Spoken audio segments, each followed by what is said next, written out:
Terima kasih nih, saya dapat kesempatan untuk sharing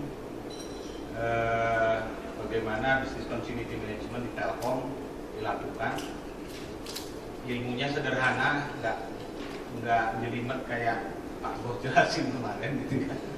Karena ini juga didevelop berdasarkan pengalaman, kemudian didekatkan dengan standar gitu lah.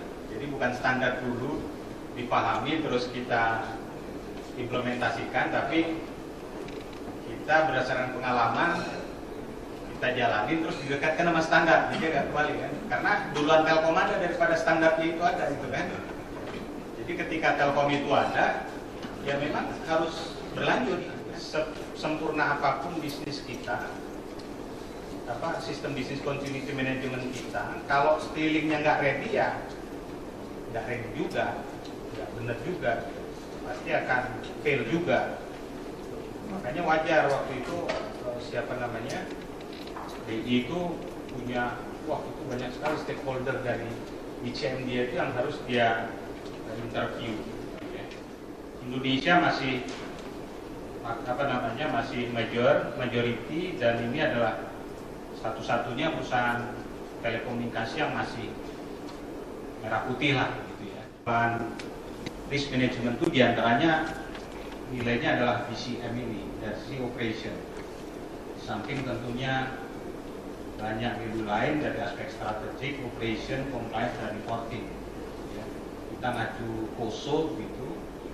Nah, salah satunya adalah BCM, disaster recovery, dan crisis management. Kita lihat apa faktor yang mengganggu, kemudian early warningnya seperti apa. Nah, ketika kita bicara BCM itu ada di area sini. Kita harus, saya pikir ini sudah disampaikan sama, kita juga melakukan itu.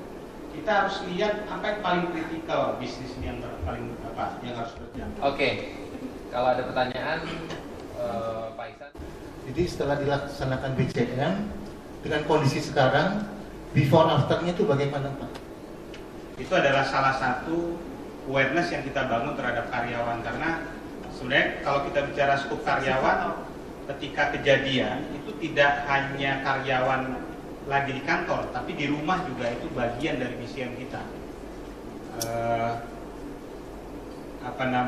Safety briefing tentang keselamatan kerja, kemudian bagaimana untuk daerah yang rawan gempa itu selalu kita ingatkan bagaimana cara penyelamatan diri dari gempa untuk dia sosialisasikan ke keluarganya. Kan kita pernah sering kenal dengan triangle of life itu ya. Itu kita remind untuk supaya dia sampaikan ke keluarganya. Itu kalau before. Pada saat itu biasanya prosedur kita menyatakan yang pertama sekali harus dievakuasi itu adalah manusia. Kita jangan pikirkan yang lain-lain dulu, selamatkan diri dulu. Ya. Contoh tsunami di Aceh. Itu pada saat kejadian, karena refleksnya udah bagus, kepala kantor di sana itu dia selamatkan keluarganya dulu. Nah, cuman ada beban moral karena dia kepala kantor di sana sebagai pimpinan tertinggi, dia terakhir menyelamatkan diri. Setelah keluarga karyawan aman, baru dia. Di sana langsung siaran pemerintah udah keluar, Pak. Ini gempa skala berapa, potensi tsunami atau tidak, yang berpotensi ini daerah mana. Kebetulan Tokyo kan agak bawah, yang potensi daerah agak utara, berarti Tokyo aman. Jadi di sana memang udah langsung dari pemerintahnya udah memberikan informasi yang jelas, sehingga teman-teman pun walaupun secara formal belum punya struktur organisasi CMP misalnya, ini udah lebih sigap dalam menghadapi bencana. Misalnya di satu gedung yang besar, di sana ada kantor wilayah dan ada kantor cabang dan juga ada kantor sentra misalnya. Nah, ini CMT-nya adalah kantor wilayah, sedangkan cabang dan sentra ini adalah ETF. ETF ini yang bersama CMT, hanya saja fokus terhadap unitnya sendiri. Kemudian dari policy, membuat berbagai macam policy, baik untuk dalam negeri maupun luar negeri. Kemudian prosesnya melakukan update, simulasi, testing, segala macam. Nah, yang kita belum pernah lakukan, seperti juga ada dalam tabelnya yang ISO 22301 ini adalah testing yang menyeluruh. Nah ini memang di situ juga risky dan kita juga nggak berani.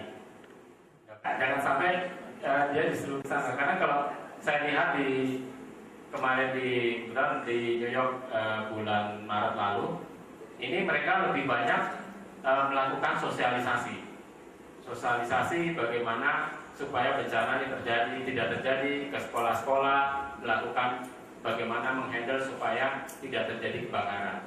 Dan mereka itu kalau ada bencana itu satu paket Pak, satu paket dalam arti polisi, NYPD, kemudian FD, Fire Department, dan satu lagi ambulan. Jadi ada panggilan 911 gitu, 3 itu pasti datang satu paket. Nah ini organisasinya, jadi ada 2 yang normal dan pada saat disaster. Ini yang kita sebut sebagai CMT dan IDF tadi, konsepnya hampir sama dengan yang ada di Dalkom tadi.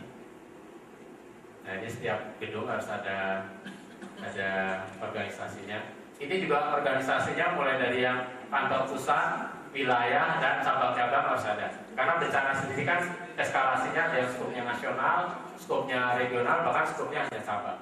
Kita juga ada emergency response. Emergency response ini ada 2 sifatnya. Jadi yang pertama adalah pada saat kondisi bencana kita siapkan apa-apa yang harus kita lakukan, dan juga agak berbeda dengan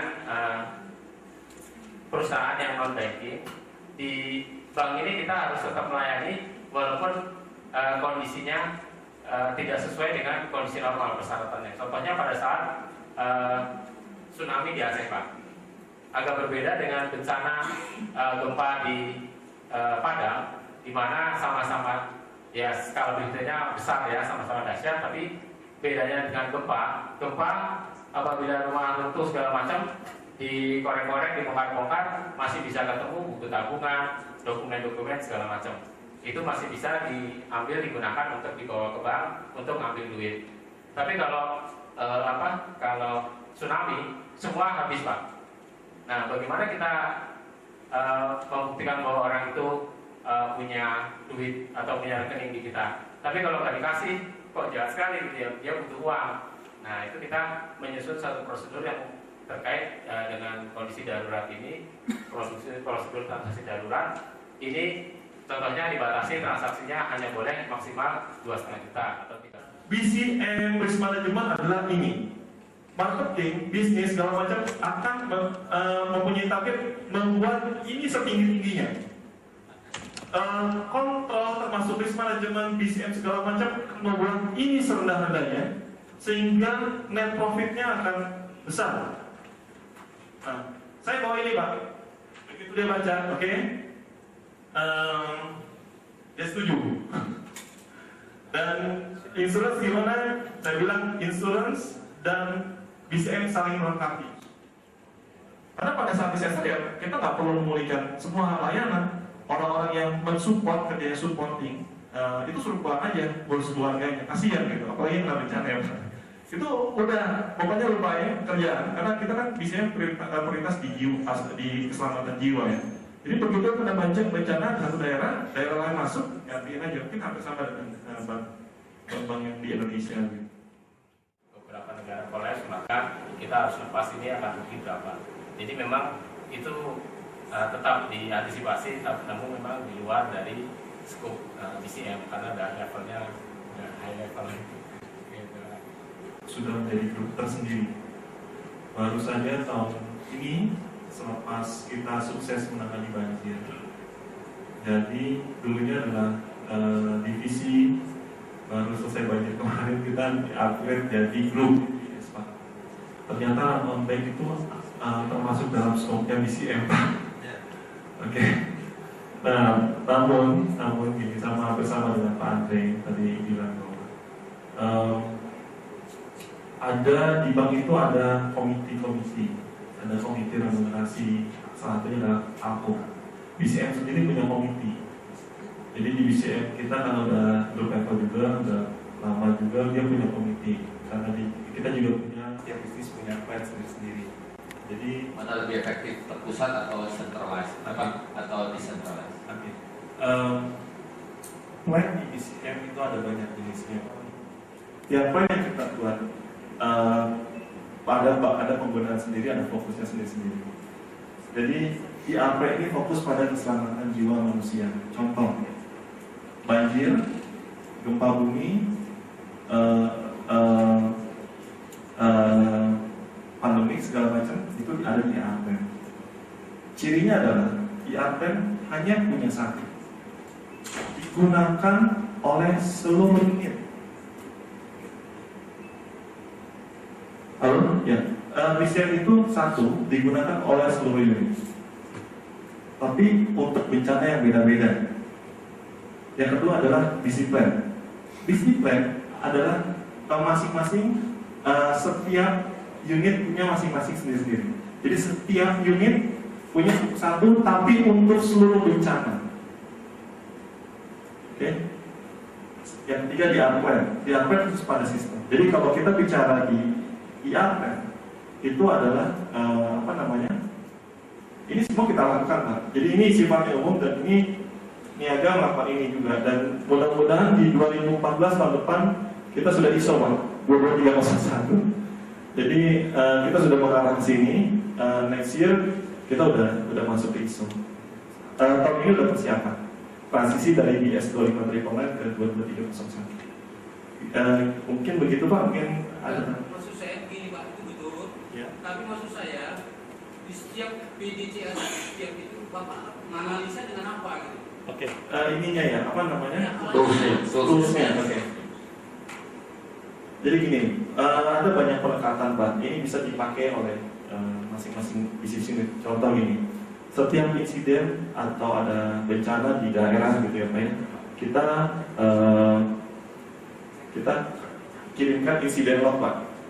Jadi semacam formulir yang checklist dia buat, nanti dia akan reply ke kita. Ada jenisnya, seperti apa, kenapa itu kita perlukan. Setiap bencana yang ada, yang terjadi di kita harus kita pelajari, Pak. Jadi lesson learn-nya ada ya. Jadi kalau ada bencana ini, apa sebabnya bencana itu ada? Action apa yang kita terlewat, Pak? Jadi yang tadi saya bilang bahwa kita buat training menurut kita bagus, Pak. Pada saat bencana belum tentu itu bagus. Makanya itu salah satu manfaat dari